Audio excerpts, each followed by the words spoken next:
사람이 바뀌길 기다린 건 당신이 끝까지 믿는 사람이었기 때문이다.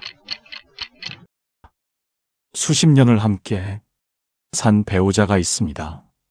결혼 초부터 고쳐달라고 했습니다. 작은 것들이었습니다. 약속 시간 좀 지켜달라고, 말 좀 함부로 하지 말아달라고, 그때마다 알겠다고 했습니다. 그런데 30년이 지난 지금도 똑같습니다. 직장 동료가 있었습니다. 할 때마다 같은 실수를 했습니다. 몇 번을 얘기해도 안 고쳤습니다. 내가 잘못 말한 건가 싶어서 방법을 바꿔가며 얘기했습니다. 그래도 안 됐습니다. 그 오랜 시간 동안 상처받고 지치고 실망했는데 바뀐 건 그 사람이 아니라 지쳐버린 내 마음뿐이었습니다. 이건 당신이 잘못한 게 아닙니다. 사람이 바뀔 수 있다고 믿는 것, 그것은 당신이 따뜻한 사람이라는 증거입니다. 포기하지 않는 사람이라는 증거입니다. 다만 그 따뜻함이 때로는 당신을 너무 오래 지치게 만들었습니다. 사람이 바뀌길 기다린 건 당신이 어리석어서가 아닙니다. 당신이 끝까지 믿는 사람이었기 때문이다. 그런데 왜 사람은 안 바뀌는 걸까요? 쇼펜하우어는 이 질문에 아주 냉정하고 정확한 답을 가지고 있었습니다. 먼저 사람은 고쳐 쓰는 게 아니야.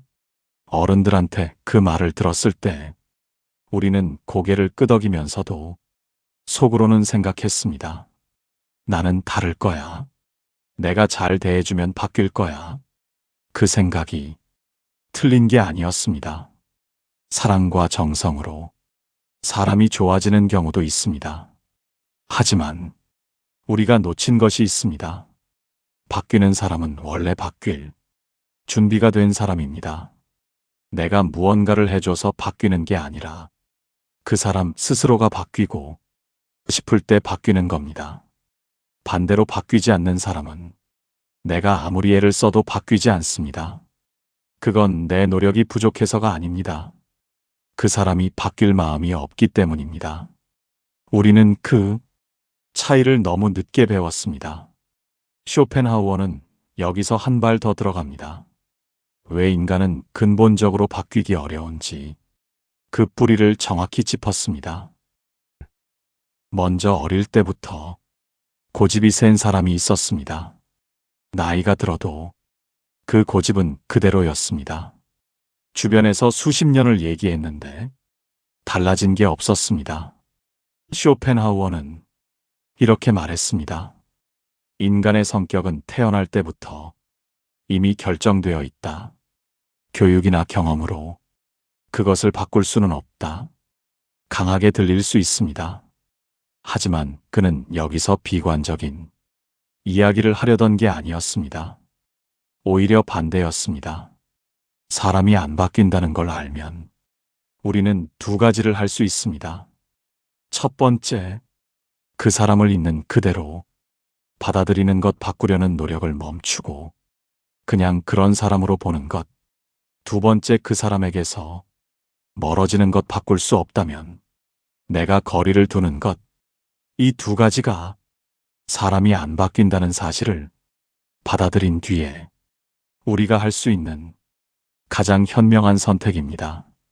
사람을 바꾸려 하지 말고 받아들이거나 떠나라. 그것이 쇼펜하우어가 말한 유일한 답이었다. 그렇다면 받아들인다는 게 구체적으로 어떤 모습일까요? 그리고 떠난다는 게 어떤 용기를 필요로 하는 걸까요? 먼저 30년을 함께 산 친구가 있습니다. 그 친구의 단점을 압니다. 말이 앞뒤가 다르고 자기 얘기만 합니다. 예전에는 그게 신경 쓰였습니다. 고쳐줘야 할 것 같았습니다. 그런데 어느 순간부터 그냥 그런 사람으로 봤습니다. 저 사람은 원래 저래. 그게 저 사람이야. 그랬더니 이상하게 덜 힘들었습니다. 기대를 안 하니까 실망도 없었습니다.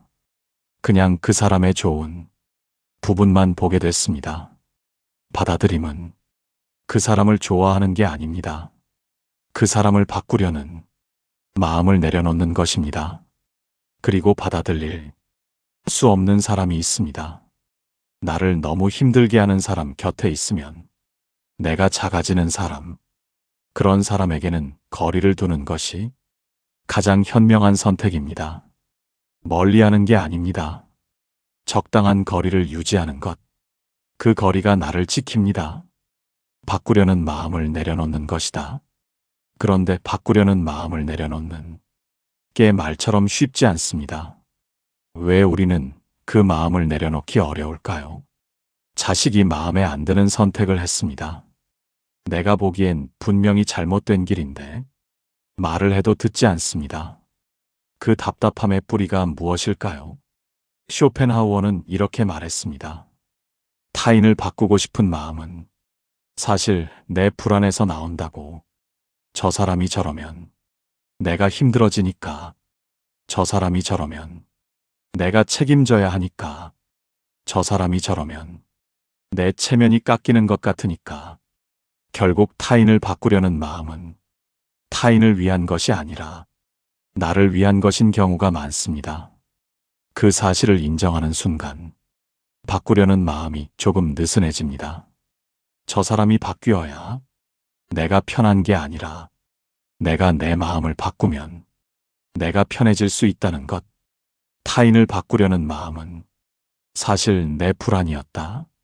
그렇다면 그 불안을 내려놓은 뒤에 우리는 어떻게 달라질까요? 후회와 화해의 이야기로 넘어갑니다. 그 시간을 용서하는 법. 먼저 그 사람을 바꾸려고 쏟아부은 시간이 있습니다. 말로 설득하려 했고, 태도로 보여주려 했고, 때로는 화도 냈습니다. 그 시간들이 지금 생각하면 너무 아깝습니다. 그 시간에 내가 하고 싶은 걸 했더라면, 그 에너지를 나한테 썼더라면.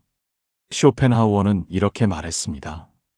과거를 바꾸는 건 신도 못한다 하지만 그 과거에서 무엇을 배울지는 내가 결정한다.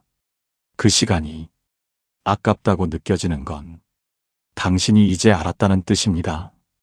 그 시간 덕분에 이제는 다르게 살 수 있다는 뜻입니다. 사람을 바꾸려 했던 그 마음을 이제는 나 자신에게 쓰면 됩니다. 그것이 그 시간과의 화해입니다. 사람을 바꾸려 쓴 시간이 아깝다면 이제부터 그 시간을 나한테 쓰면 됩니다. 그렇게 방향을 바꾸고 나면 인생 후반이 전혀 달라집니다. 먼저 기대를 안 하기 시작했습니다. 저 사람은 원래 저런 사람. 저 사람한테 이걸 바라면 안 되는 거야. 그랬더니 이상하게 관계가 편해졌습니다. 바꾸려 하지 않으니까 실망이 없었습니다. 실망이 없으니까 상처도 줄었습니다. 상처가 줄었더니 오히려 그 사람의 좋은 면이 보이기 시작했습니다. 쇼펜하우어는 말했습니다. 기대가 줄어드는 만큼 고통도 줄어든다. 인생 후반의 가벼움은 포기에서 오는 게 아닙니다. 기대를 내려놓은 자리에 있는 그대로를 보는 눈이 생기는 것. 그 눈이 생기면 사람이 안 바뀌어도 괜찮습니다. 내가 바뀌면 되니까요. 기대가 줄어드는 만큼 고통도 줄어든다. 그것이 인생 후반의 가벼움이다. 사람이 안 바뀐다는 걸 늦게 깨달은 사람들이 있습니다. 그 사람을 바꾸려고 수십 년을 애썼습니다. 말도 해봤고, 화도 내봤고, 눈물도 흘렸습니다. 그런데 안 바뀌었습니다. 그건 당신이 부족해서가 아닙니다. 그 사람이 나쁜 사람이어서도 아닙니다. 그냥 그 사람은 원래 그런 사람이었던 겁니다. 이제는 그 사실을 조금 가볍게 받아들여도 됩니다. 바꿀 수 없는 사람을 바꾸려는 마음을 내려놓는 순간 그 에너지가 비로소 나한테로 돌아옵니다. 사람이 안 바뀐다는 걸 아는 것. 그것이 쇼펜하우어가 말한 인생 후반의 가장 조용한 자유입니다. 그 자유를 이제 누리셔도 됩니다.